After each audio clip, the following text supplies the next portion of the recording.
Magandang araw po mga kababayan. Welcome po sa Pinilakalakbay. Ayan, may pintura na po ang buong bahay.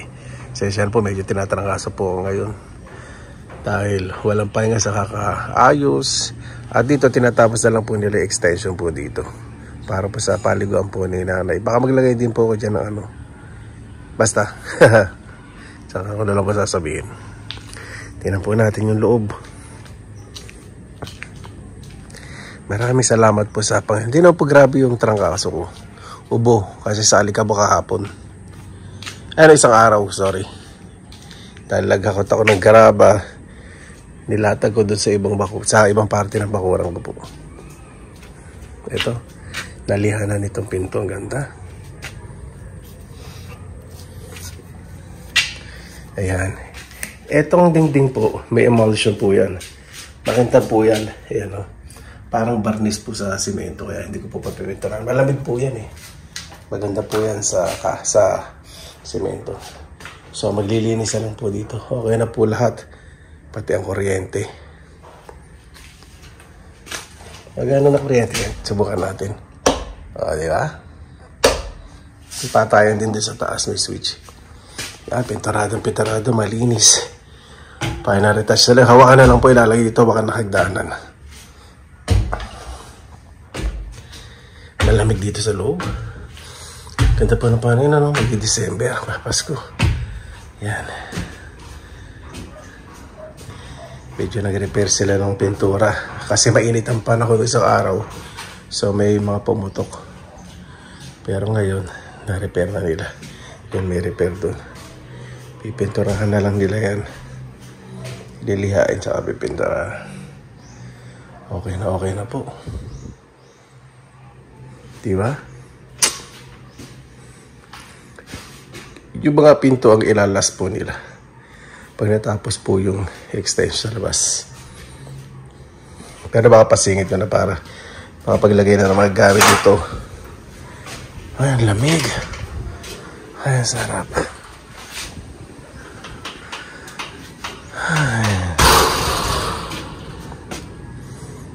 Ay, sarap dami. Taas po itong bahay. Nakakalula.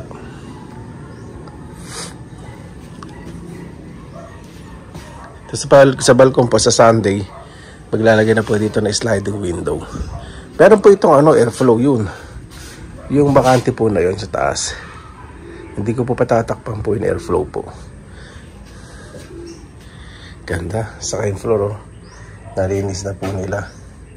Kaya hindi sa loob. Diba? Pahidan ko po yan ng magandang klase ng wood varnish. Yung kahit maulanan harawan, hindi basta-basta nababakbak. Guys, pakabuti po ng Panginoon, Hindi lang po grabe po yung trangkaso ko. Ubo lang dahil sa alikabok. Saka walang tigil kong pagkilos. Siyempre sa mga nagko-comment po, Kuya, dapat in-enjoy mo na mamasyal ka rin. Ito po yung ito po yung ko talaga, in-enjoy. Lumaki po ako naglilinis ng bakuran, simpleng buhay. Minsan papasyal-pasyal po tayo. Sa gusto ko po talaga, nakasalimuha po yung mga tao dito sa amin. Magumagawa, simple lang po. Laki po nitong balkon. Pwede po dito maglagay ng higaan. Bidyokehan.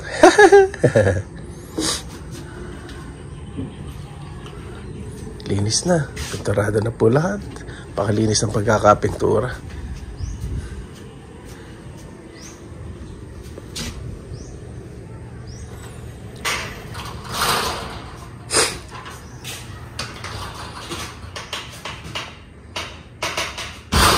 Ganda. Paano nitong sahig, Inano po nila niliha. Excuse me. Pinalagyan palalo ng varnish siya. Tagal na po yung mga gamit dito. Yung cabinet po yun. Yung taas pwedeng tulugan at pwede lagyan ng mga gamit. Malamig po naman po dito, Malaki kasing puno. Ito po yung isang switch. Punta sa baba.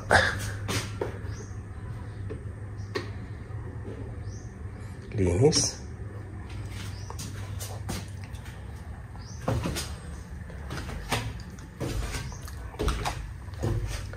Napakabilis po ng panahon, no? Nagawa po agad itong bahay, buong-buo na. Linis na lang. May kuryente, tubig na po ito. Ito po yung lababo, medyo hindi pa nakikita. Dito nila na lalagay yung gamit nila. Tapos itong CR. Ano din po ito? Emulsion. Makintab po ito. Hindi ko na pa pinapuntura para malamig. Yan. Simple lang po. Baby day. Toilet bowl. Palagay lang ang small shower. Si Papa, nanay. Pero si nanay po paliguan. Doon po sa labas. Hindi po kasi kakasali sa wheelchair. Lamig dito sa baba.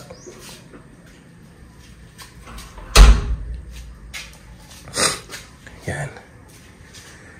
Ay. Sarap po ng pakiramdam. Kapag nakita niyo po yung pinaghirapan po niyo, no? Ayan po. Gray po ang kulay. Black and white. Kasi napakalinis pong tignan. Diba? Tapos na-scan po ko, diba, ako sa bintana. Pinayos sa mga pamangkin ko. Sa boss niya. Ang ganda. Hindi na po siya naglilik sa loob.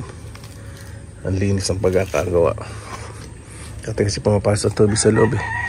Ito, nakapitong pahid po sila dito. Waterproofing. Pinapahid ko po. Saka yung finishing. Waterproof din. Kaya ang ganda po. Diba? Gantong pintura din po ipapahid ko po doon sa bungalo ko. Kung magtatanong po ito pong bahay na to, dahil ang pinagawa ko po sa nanay saka sa papa ko.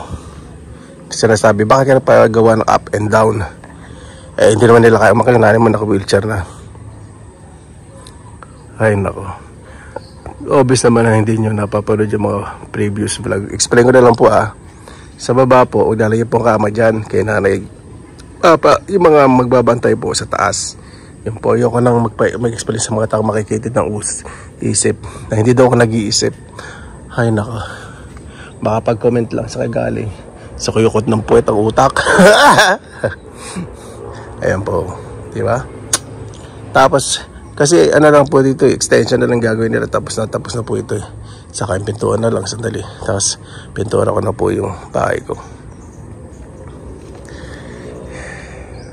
Tapos, papalinis po ako dito ng maayos. Yung malinis na malinis.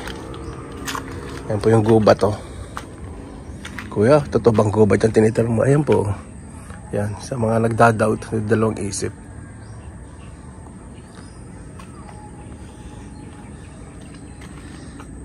Yan. Sarap ang tingnan. Ay, salamat po sa Panginoon. Ganda po ng pagkakapintura. Sensya na po sa movement ng camera. Tanim kong balingbing, oh. Bilis na lumaki. Nasementohan na po nila yung pundasyon dito. Sa extension yan. Bukas, mag-building na sila dito ng bubog ng bakal. Kaya nagtuhog na doon ng mga bakal. So, doon sa balcony, nagpakalading ako yung double walling po doon. Maring plywood para hindi mainit. Huwag niyo po yung hardiplex. Mainit po hardiplex. Para po sa akin na recommendation po. Double walling kayo sa loob. Maring plywood pong gamitin po ninyo. Diba? Lilis pong tignan. Ito po yung mga modern house na kulay sa Finland, eh. So, makababa dito. T-Rex, sandali lang po,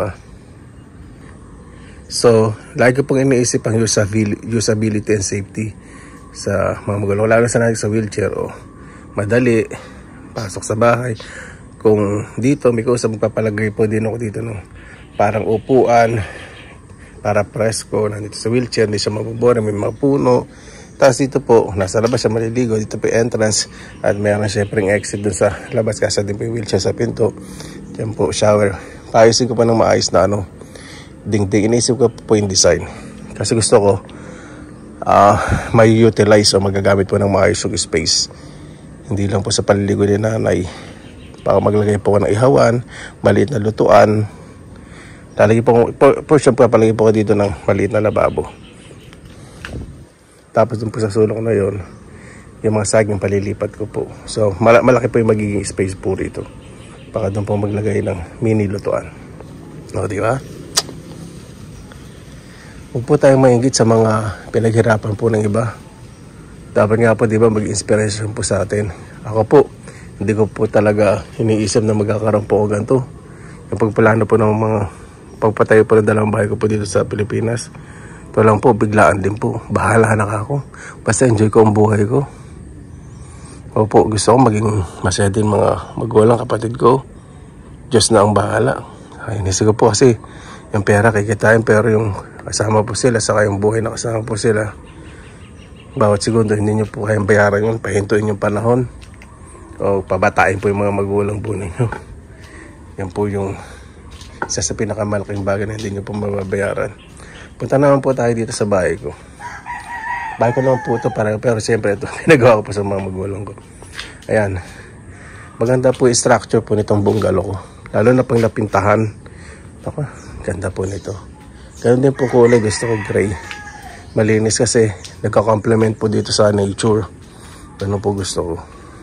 Hindi niya na susurpas o natatalbugan yung flow na ganda na po ng kalikasan.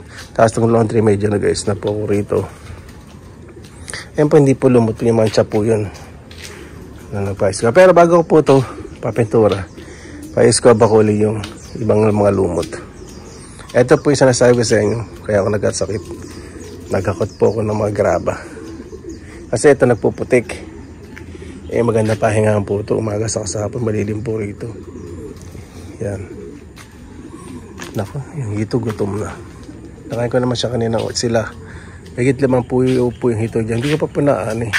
Kumakain po ako ng hito, kaya hindi ko po na papakita. Tapos ito po yung masama nagtatanong.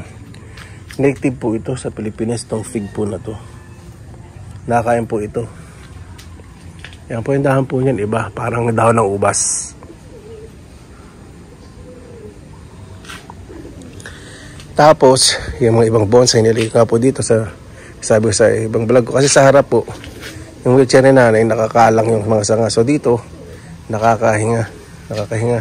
Hindi mo na magawalis ngayon, nakikita ko mga dahon. Nakakalat. Hindi na naman yung neurotism ko. Yan. So, pag napinturahan na po ito ng gray, maayos na po. Diba? Ay. Relax po talaga. Tahimik po talaga dito. Tapos ito po, sa mga hindi pa nakakita. Diba dati dito po yung mga boss yung pinakita ko kanina. Ngayon po niligo po dito yung mga heat tolerance o tolerant na mga halaman tulad ng adenium, cactus, tapos ibang succulents ko. Ano meron din nga pala doon? Ito, ang laki na po. Nakita ko po yung presyo niya, isang maliit na tangkay, 300, ang mahal pala nito. Yan ba yung ibang mga bonsai. So dito, spacious. Itong bakal na ito po ilalagay po sa extension sa up and down. Ayoko po na makalat. Sarap po mangilas ng malinis, ano? Tingnan nyo mo. Sa kapatid ko po yan. Kapatid kong bunso.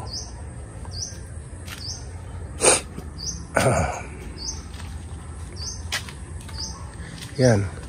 So, konting sipa na lang po. Siguro in 1 week tapos na po yung extension. Sigurado 100% tapos na yon. Tapos retouch na lang ng pintura at yung pinto tapos na po dyan. At after 1 week na po sila magpipintura sa bahay. Mga ano lang po to, 3 days tapos na to. 3 to 4 days. Ganun. So pag alis kumayos na po rito. Maintenance na patambak ng lupa. Tapos pag natambak ng lupa, palalagyan ko ng pinong graba. Para pwede pa rin pagtanim ng gulay. Madali naman tanggalin yung graba pag nasa ibabaw eh. Kakalikayin lang. Yan po mga kababayan.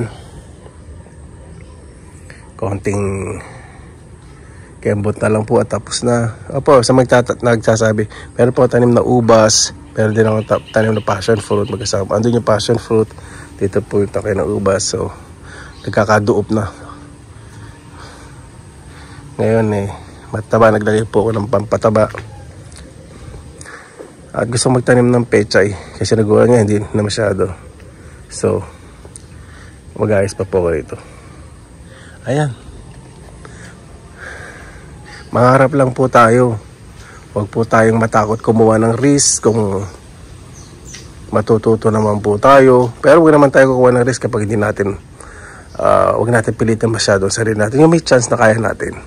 Ako po nagre-risk. Ano ba sa paggawa ng bahay sa tingin ko? Kaya ito basta unti-untiin. Importante po, may mga tao pong napapagkatiwalaan. May tao kayong inuuwian na nagmamahal po sa inyo, sumusuporta, yun po importante. At higit sa lahat, isuo po natin lahat sa Panginoon, wala pong imposible. Paano po? Maraming salamat po sa inyong oras na ilan sa Pinilangang Lakbay. Basta lagi po tayong positive vibes, good vibes. God bless, ingat po lagi, magandang araw. Laban lang!